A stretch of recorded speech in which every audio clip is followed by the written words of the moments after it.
I see these same two people 4 years from now.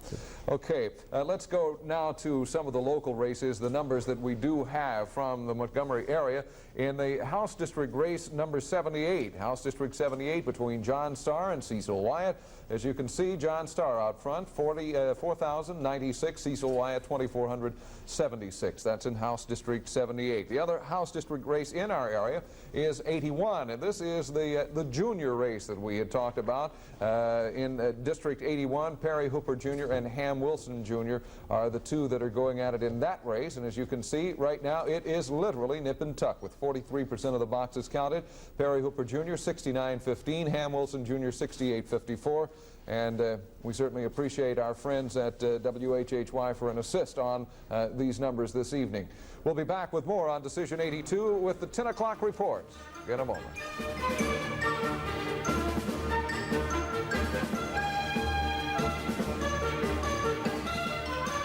Sometimes a football game is marred by fumbles and field mistakes. Too many fumbles and field mistakes can cost the team the victory. In life, we often fumble the ball and make mistakes. But the good news is God still loves us and is willing to help us begin again through His Son, Jesus Christ. If you fumbled the ball, invite Christ into your life and be a winner. Come and worship with us at Eastern Hills Baptist Church, Montgomery. Tomorrow from 2 to 5 p.m., Babyland General Hospital's doctor is giving free checkups for your adopted baby during the 5th anniversary 5-day celebration at the Little House.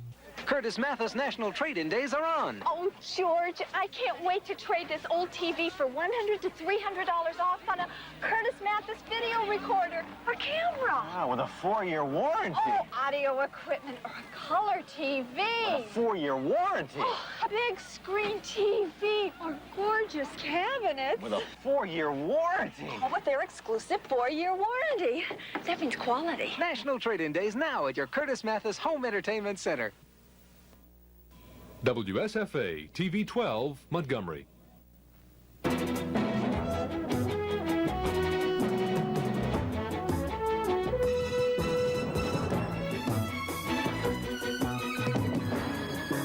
From Alabama's News Center, this is the WSFA TV News 10 o'clock report. Good evening. In the midst of Decision 82, the Alabama vote, the latest vote totals in the governor's race show that George Wallace is expanding his lead over Emory Falmer. We have elected George Wallace to a 4th term. Emory Falmer, in a concession speech you saw live only moments ago, as you can see, 444,448 votes for George Wallace. Emory Falmer, the Republican challenger, hoping to be the first Republican governor in 110 years, fell short, 278,357 votes at the latest count. And Chris Grimshaw of our staff is the man who has been covering the Wallace campaign headquarters here this evening. Chris, I understand that in addition to telling us what's going on there now, you also have a Wallace campaign worker to talk to. Bob, the campaign came to a rather abrupt end this evening. I don't think very many of the Wallace campaigners had anticipated the election coming to such a quick decision, but already a number of the Wallace supporters have begun streaming out of the Wallace headquarters, not streaming out for any disappointment. They were all elated at the victory that Mr. Wallace experienced this evening. The crowd is already beginning to move out, and the crowd just a few minutes ago listened to the Falmer concession speech, and they were all somewhat pleased at the type of concessions that Mr. Falmer made. There were a few who jeered Mr. Falmer, as of course there were some at the Falmer headquarters who jeered Falmer's concession to Wallace, but nonetheless it was somewhat of a receptive crowd to the Falmer concession speech. Part of the victory that Mr. Wallace enjoyed during this evening was on account of the black vote, and we have Dolores Pickett with us this evening, who helped coordinate the Montgomery County, or the statewide Wallace campaign for the black vote, with the lukewarm endorsement that the Alabama Democratic Conference gave to Mr. Falmer. Did that make your job any tougher? The Alabama Democratic Conference, I believe, gave a lukewarm endorsement to Governor Wallace. You said Falmer again. No, that we appreciate, of course, all help and support that we got from all organizations. Our people, we found, the black community, knew that Governor Wallace had been a good governor for us in the past, and they voted their own convictions, I believe. Was there a lesser of two evils attitude among those that you were trying to garner their support? No, not really. the people that we picked up were mainly ex-Macmillan supporters whom we had beat in the runoff. So it was not a lesser of two evils. They voted for Governor Wallace. Did the Oscar Adams race have any impact on getting the black vote out today? Oscar Adams didn't have an opponent, so it really wouldn't have had an impact. No, I really appreciate the black support we got in Alabama, and I appreciate the blacks going out to exercise their rights to vote that we fought so hard for here in Alabama. I think that was the reason we had a big black turnout today. That was your struggle since the runoff, was to encourage people to return to the polls. Yes, to get people to go back to the polls and exercise their right to vote. And they did, and I thank Alabama. Okay, thank you, Dolores, for joining us this evening. The Wallace headquarters is somewhat jubilant, and it's barely after 10 o'clock, much earlier than many had predicted would be any decision here at the Wallace headquarters. All of them jubilant, looking forward to what is an unprecedented fourth term for George Wallace. Bob? Thank you very much, Chris, and again, an excellent job out there. We're glad to have had you working on the George Wallace campaign throughout the last month. Emery Falmer was disappointed. He said that he will take credit for the loss this evening, the loss being a margin of votes past 160,000. Right now, let's go live to the Emery Falmer headquarters with Dennis Latham. Yes, Bob, they may have been solemn here this evening, but when Mr. Falmer, their champion and still their champion, came out, it was just like he was on the campaign trail again at another rally. But his campaign, rather his concession speech, was very gracious. It went about 12 minutes, and he said the number one thing to make sure is to bind the wounds of the state of Alabama. Tom Coker, you've been running this campaign of Mr. Falmer's for quite a while now. Does Mr. Falmer's graciousness in defeat surprise you at all? Not at all. He's a first-class gentleman. What about Tom Coker? What will you be doing? Well, I'll land on my feet somewhere. This is not the first time that we've had to start over again.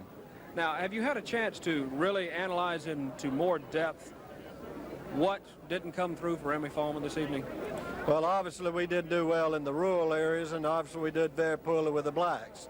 It was a strange coalition that Governor Wallace was able to put together very successfully, so I haven't had a chance to look at the county-by-county returns, but that's obviously where our problems lie. Mrs. Falmer mentioned to the county coordinators to save those lists. Will we be hearing from Emery Falmer sooner than we think? Well, probably within a couple of years anyway. He did mention a couple of months. Do you know what he meant by that? No, we haven't discussed anything that would be coming. We're going to be going around and thanking the people and letting them know we're still alive. And when do you expect that to start? Immediately. Thank you very much, Tom. Dennis Latham, live from the Falmer headquarters at the Governor's House Motel. Thank you, Dennis. We appreciate your hard work this evening and all along the campaign trail. One of the closest races that you'll see this evening is in the race for the 2nd Congressional District. Let's take a look now at the latest numbers that we have in that race between Democrat Billy Joe Camp and Republican Bill Dickinson. As you can see, the numbers are very, very close. Bill Dickinson now has moved ahead. He has moved ahead of Billy Joe Camp for the first time this evening. Right now, Bill Dickinson is at his headquarters along with our own Don Phelps. Don? Bob, it's a very jubilant place out here right now. Since about 8:15 on, the numbers have been getting closer and better for Mr. Dickinson. Congressman Dickinson, you say you're just about ready to say you have some good news. Well, yes, unofficially, from what I've learned from phone-ins, I have 71,000 to my opponent's 66,000, which does make it nice. But let me say, as you know from your station, we can't get the figures for sure out of Montgomery County, and this is incomprehensible to me. Every other county has done that thing and phoned in, and here's Montgomery County. It should be the most sophisticated. We've got the machines and everything, and somebody at the probate office seems to be sitting on the figures. Channel 12 can't get them. My people can't get them. And if they're trying to sit on and make them hatch and make them grow, I don't understand this. But hopefully they won't grow. I think we've got at least 5,000 vote lead. There are 2 large boxes, I'm told, that we can't get anything out of the probate office again. But I'm told the 2 large boxes are out, and then smaller ones in Montgomery County. And the 2 larger boxes I would expect to be strongly in my camp. So I'm not predicting victory. All I'm saying is my wife and I are smiling and breathing a little easier. And you know, we just now found out what's happening in the legislative seats and the judicial seats, because they've been sitting on the figures at the courthouse. Why this is so, I don't know. Somebody will find out later, I guess. Maybe they're playing games, maybe they're doing the best they can, but it's pretty agonizing to those of us whose meat and bread, you know, depending on the outcome of the election. So right now, we're 5,000 votes ahead with most of the boxes in, as far as I can learn, and I won't forecast victory, even though I'm feeling better about it. And I hopefully, if Judge Hobby or whoever's in charge of those boxes down there will get off of them and release the figures, we'll know where we stand, and then we can say, yay, we won, or, well, we lost again. Congressman, there's been a lot of returns coming in across the nation. It does not look good for the Republican members in the House. What will this do to President Reagan's programs? Well, now, you're telling me something that I didn't know, because I've been so anxiously watching my returns and trying to find out something from the television. We projected maybe a 15-member loss. Is it more than that now? Does it look like more than that? It looks like more than that at this time. Well, the average in off-year elections is about 30. We hope to do better than that. And if it is 30, well, we can live with it, but that would keep President Reagan from having a conservative working majority, borrowing from the conservative Southerners for the most part, the boll weevils. So we don't know, and if they'll just release the figures down there in Montgomery, we'll know where we stand and the other Montgomery people stand, and then we'll talk about the national races later. Okay. Good. Congressman Dixon, it says he is feeling good. Of course, he is waiting for those final figures to come in from Montgomery before he will make a statement either way. Don Phelps reporting live from the Governor's House. Thank you very much, Don, and we hope to have those figures to which the congressman referred coming up later on. Billy Joe Camp is the Democrat in that 2nd congressional district race. The Public Service Commission president talked with Mac Carmack of our staff earlier this evening. The mood at Billy Joe Camp's headquarters is more festive at this hour, and Billy Joe Camp, seems like your supporters seem a lot more optimistic than when we first opened up this evening. Well, Mac, I understand their optimism, and we're still watching the returns come in. Still got a lead reflected on the television totals, and we're just waiting, and sounds like the same thing I've told you before tonight, but hoping and praying that everything holds up, and looks like this has been a real close race, and again, to the people of the district, I am so thankful every which way that this goes, of the fine vote they have given me, and for their hospitality during the race. And of course, if we come out a winner, everything I said during the campaign we're going to try to accomplish in Washington, and hopefully we'll have good news through the night. All right, let me ask you this. The very early returns we had showed Mr. Dickinson with a slight lead. Since those first reports, you've been leading sometimes by a wide margin than a narrow margin, but you have been leading in the late returns. Right. Does that make you more optimistic? Well, yes, it would seem that there's, that there's been a steady vote total, and I suppose from the TV totals reflected, the composite totals, that those probably come from precincts all over the district. And if that's the case, well, then it does reflect a trend. If there's specific counties that are still out and not been included in that totals, we do not know which counties we're dealing with, and that could be a different story.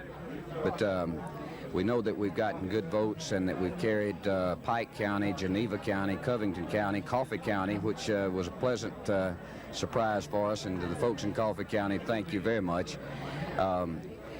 And those counties I know of at this time that we have carried. All right, we'll stay right here as long as you're here, Mr. Camp. We're going to be here until it's counted. Thank you, sir. The best of luck. We'll be back with another report later from the camp headquarters of the Diplomat Inn. We have no updates on those county figures that we gave you a moment ago, but in what is being called one of the biggest surprises in recent memory in Montgomery County politics, Judge Newman Sankey is waiting to hear the vote totals from his write-in campaign for a little-known office, Deputy Circuit Clerk.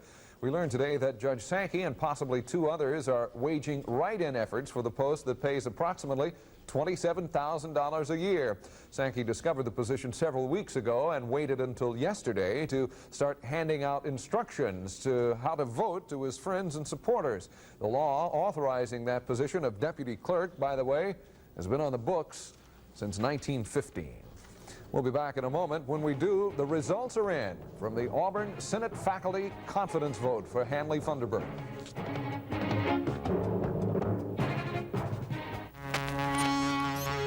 Jack Ingram Motors proudly introduces another new Datsun car with style, efficiency, and excitement. Nissan Pulsar NX. You're going to want this one, the new Nissan Pulsar, with a whopping 50 miles per gallon highway, 35 city, and performance to make everyone sit up and take notice. You want it?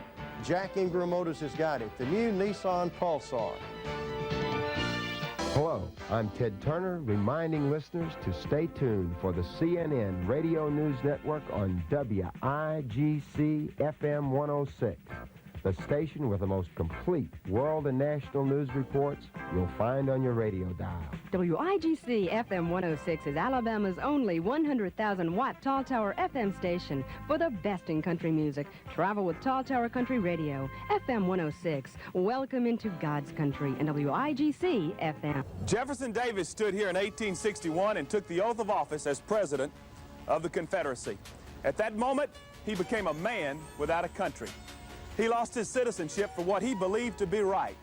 I'm Barry Shan, pastor of the First Southern Baptist Church, Hope Hall, and I want you to know that 2,000 years ago, a man died on the cross to give you citizenship in heaven. All you have to do is believe on Christ as your Savior. On to other news. Other than an election, the Auburn University Faculty Senate has given President Hanley Funderburk an overwhelming vote of no confidence. The faculty members want Dr. Funderburk now to resign. Today's action comes after the Faculty Senate adopted a report highly critical of Dr. Funderburk for causing what they call the resignations of Dr. Taylor Littleton and Dr. Grady Cox. The vote by the Faculty Senate shows a considerable erosion of support for Dr. Funderburk. So far, as to the results of this election or this vote, we have no reaction from Dr. Funderburk. He did vow last week not to leave his post as long as he had the Board of Trustees of the university's support. Former State Treasurer Melba Till Allen is being sued by a Birmingham bank for more than $15,000. The bank is trying to collect the money for a 1978 loan. An attorney for the National Bank of Commerce says that the former treasurer of the state of Alabama guaranteed a loan that was made to 3 Montgomery County men in December of 1975. The bank says that Mrs. Allen was asked to assume the liability when the men defaulted on the loan. The attorney says Mrs. Allen was given several extensions on the note before defaulting in January of 1978. We'll be back with more in a moment. Phil Snow will check the sports. If you call the South home, we think your stockbroker should too. Robinson Humphrey has called the South home since 1894. So we not only have investment information on companies all over the country, we also have in-depth research on companies all over the South. It's an old saying, but a true one, especially when it comes to investing. You've got to know the territory, and Robinson Humphrey does. For answers to questions about making money, call Robinson Humphrey American Express. Creative Leasing knows that an original design of anything is always worth more. To achieve, it takes talent and experience. Leasing vehicles is all we do. That means you can trust us to get the most for your transportation dollar. Whether you lease 1 vehicle or 100, we can design the perfect plan to meet your individual needs. Just tell us what you want on it, and we'll put you on the road with all the financial advantages. Your transportation needs are too important to leave to amateurs. Call Creative Leasing today. Find colossal savings on carpet right now, only at Carpet Discount Barn. Beautiful no-wax Congolium vinyl, a great buy at $10.95, but at Carpet Discount Barn, it's a steal, only $3.95. Luscious high-low shag carpeting, $10.95 elsewhere, now only $5.95. Find tremendous savings on high-quality, durable commercial carpet. Pay $10.95 elsewhere, now just $3.95 at Carpet Discount Barn. Birmingham Highway north of Maxwell and in Dothan. Charge cards welcome. The sports will Phil Snow will be coming along momentarily. In the meantime, we're going to find out about wet weather. Looks like rain in the forecast, Bob. We've had dry weather long enough. It's time for some showers, and now that they're here, it looks like they're going to stay for a while anyway. That cold front is approaching Alabama, and as it comes closer, we will see more rain. It looks on radar now, as you'll see in a moment, like the rain, the bulk of the rain is here, but that's only a forebearer of what will come later on. We're expecting showers to increase up into tomorrow night, in fact, before cooler, drier air comes in behind that cold front. If you'll take a look at the satellite picture of the nation's weather now, you can see some shower activity that is occurring. Thunderstorms concentrated over the Mississippi Delta and the southern Texas area. A tornado touched down at the western end of Lafayette, Louisiana today.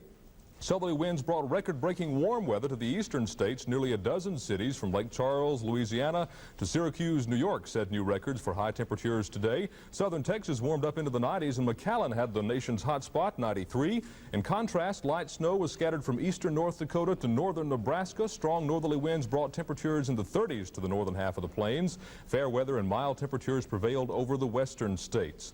Taking a look at TV12's color radar with some 10 p.m. temperatures now showing, among them 65 at Birmingham as well as Tuscaloosa. Alexander City reading 68 as well as Auburn, 71 at Union Springs, 70 at Ozark, 72 at Enterprise, and 68 at Greenville. No reading from Mobile at this hour. Radar is scanning from Montgomery and showing thunderstorms and large bands of mostly light rain scattered over a large section of northeast, east central, and south central Alabama. Movement was to the northeast at about 25 miles per hour. At Montgomery's Danley Field, we have a shower now, and the temperature 20 Celsius, that's 68 Fahrenheit. Winds are from the northwest at 6 miles per hour, relative humidity 87%. The barometer rising, no rain in the last 24 hours. That is as of 6 o'clock tonight. There's probably been a sprinkle as of 10. Lake Martin down a tenth this morning, Lake Jordan down 2/10. Sunrise tomorrow, 6:04, setting at 4:54. The forecast for tonight, cloudy with a 50% chance of scattered thunder showers and a low in the mid-60s. A 60% chance of thunder showers tomorrow with southeast winds into high in the low 80s. Tomorrow night, a near 100% chance of rain or thunderstorms into low around 60. And on Thursday, rain and thunderstorms continuing. The extended forecast for Friday and Saturday calls for clear and much cooler. And then on Sunday, fair and a little warmer. Temperatures will get back to normal for the weekend. That's the weather, Bob. Thanks so much, Mark. I hope you, I was going to say have a nice weekend, but that's what Matt Carmack said last Monday night, so I won't say yet. that. Okay, we'll be back in a moment. When we do, the Houston Astros name a brand new manager.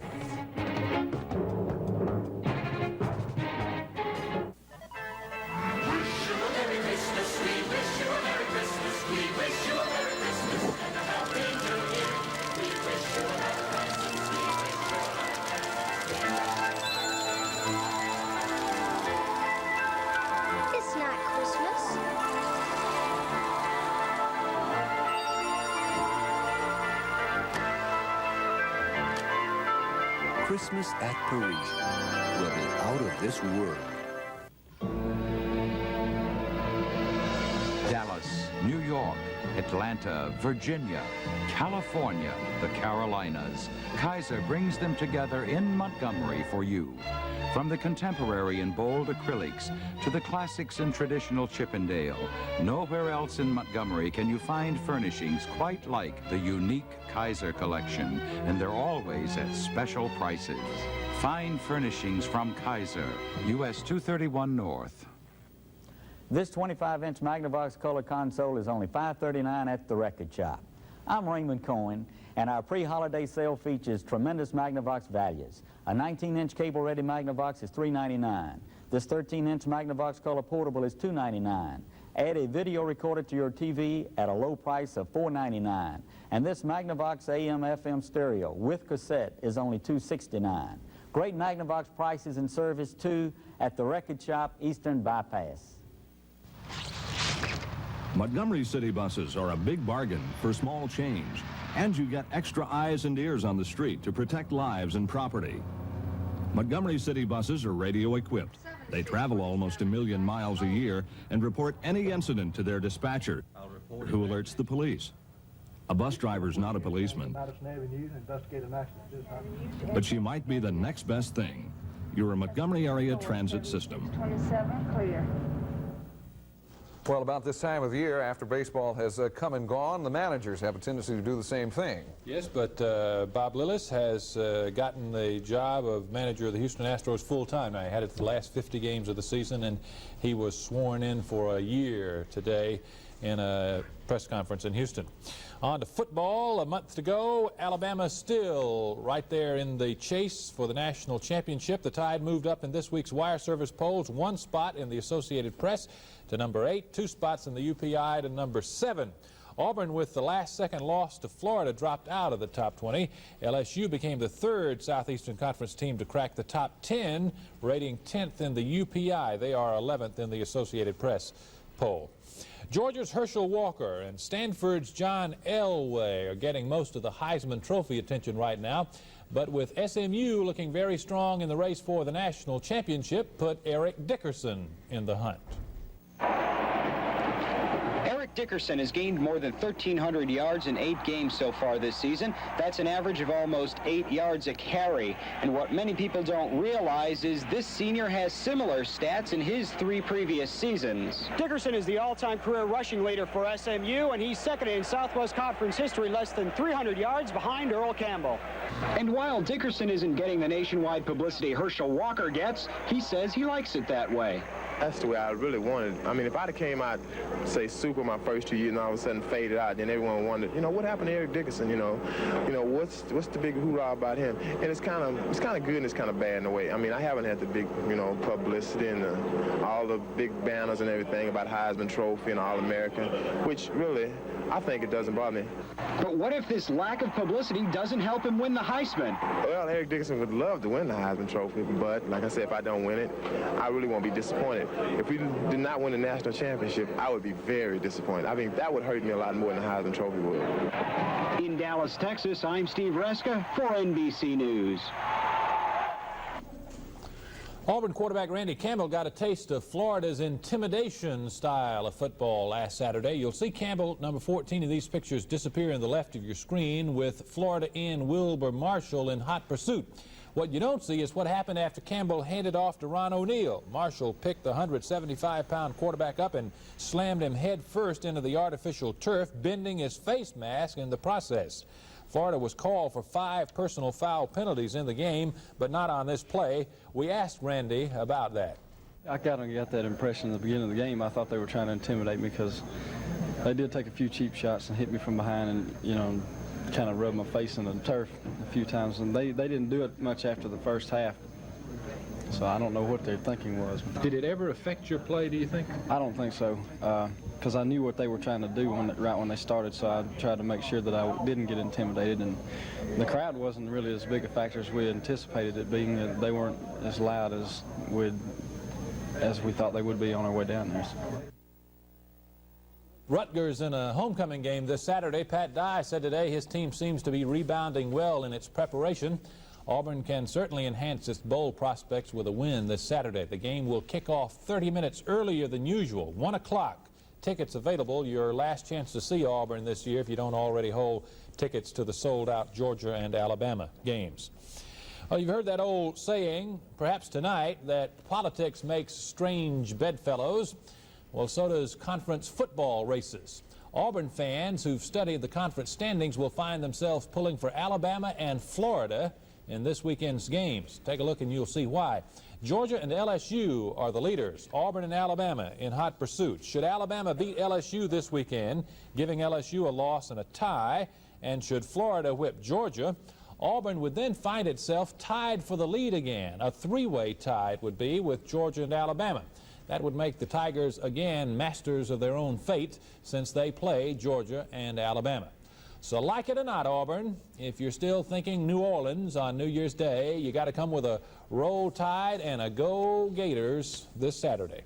Jeff Davis High and Lee of Montgomery been placed on 1-year probation and fined $500 each for that fight among the players following last Friday night's game at Crampton Bowl. The coaching staffs of both schools were severely reprimanded for what the High School Athletic Association called flagrant, unsportsmanlike conduct.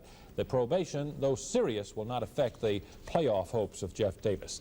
Well, if you're too excited to sleep because of the elections tonight, a post-midnight fishing trip might be just the tonic, and you'll probably tear them up. The forecast is excellent from midnight till about 4 a.m., as you can see. The rest of the day, not so good. Mile rallies from 2 to 4 and from 8 to 10 tomorrow night. I wonder if the fish are going to be biting at Buck's pocket tonight. I don't know. I never have tried it. Thanks, Phil. We'll be back in a moment. An update on local races from Montgomery County. Don't go away. Discover Gapers for yourself. Over $40,000 in door prizes. You may be a winner.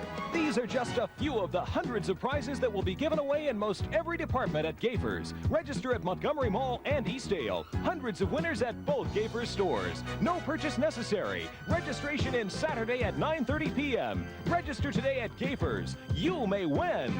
Discover Gapers for yourself. You look snug as a bug. Well, I'll tell you, it's my new gas heating system. It makes me feel better at 65. You're 65? No, 65 degrees.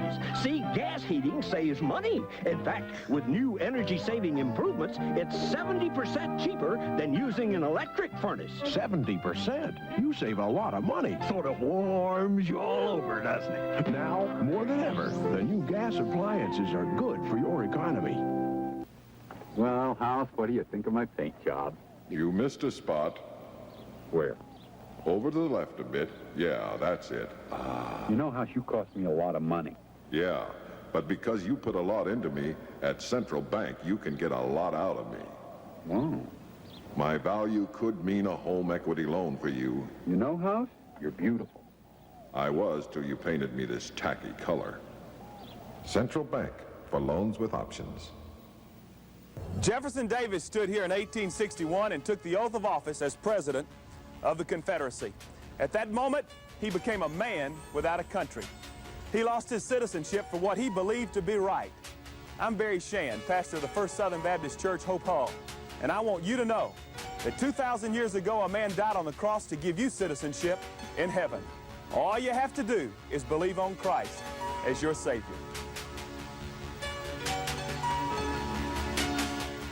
As we said, we have some updated figures from the local Montgomery County area. That will be coming up in the next segment of our newscast coming up a little later. Right now, let's look at the latest returns in the 2nd Congressional District race. Now, this has been a horse race up until now. But the latest totals, as you'll see now, have put Bill Dickinson out in front of Billy Joe Camp by almost, well, just more than 9,100 votes. That's Bill Dickinson now with 69,682 votes. Billy Joe Camp with 60,521 votes. Again, that margin of 9,161 votes for Bill Dickinson. The governor's race, 68% of the boxes have been counted now. As you can see, George Wallace, 479,496. Emory Falmer, 298,838, and that is strictly academic. Let's go now to those county returns from around the Montgomery County area. These are the ones we've waited for. 21% of the boxes counted. In House District 78, John Starr leads Cecil Wyatt, 4,096 to 2,476. Also in House District number 81, with 43% of the boxes counted there also, Perry Hooper Jr. and Ham Wilson Jr. both in a horse race there. Perry Hooper Jr. out front right now. In the circuit judges race, place number 4, Richard Shinbaum and Perry Hooper Sr. A sizable lead for the Republican, 23,848 for Hooper. Shinbaum with 17,521. In the district judge place number 2, between Sally Greenhaw and John Hartley, an overwhelming margin for Sally Greenhaw, 28,230 to Hartley's 10,079. And we don't have right now the percentage. Let me check quickly on this. The percentage there, no, we do not have the number of boxes reported there. Now let's move on to circuit clerk. Debbie Peaks Hackett, 29,702. Margaret May with 8,638 votes. Probate clerk, I should say probate judge is what it should say instead of probate clerk. Walker Hobby Jr. with 28,876. J. Wade Hope, the Republican, with 12,750. A 2-to-1, more than a 2-to-1 margin there for the incumbent Walker Hobby, and that should read probate judge. I'm sure we'll have that corrected before the next time out. And also in the sheriff's race between incumbent Maxim Butler, 35,412. Joe Garner, the challenger, with 6,131. If you would like to see how Montgomery County voted as far as the governor's race, in the governor's race, we'll have that coming up a little later on. Also, we will find out more on how Montgomery County went in the race for the 2nd Congressional District. And we will be back with more on Decision 82 when it returns. This is it for the 10 o'clock report. Thank you for watching, but don't go away.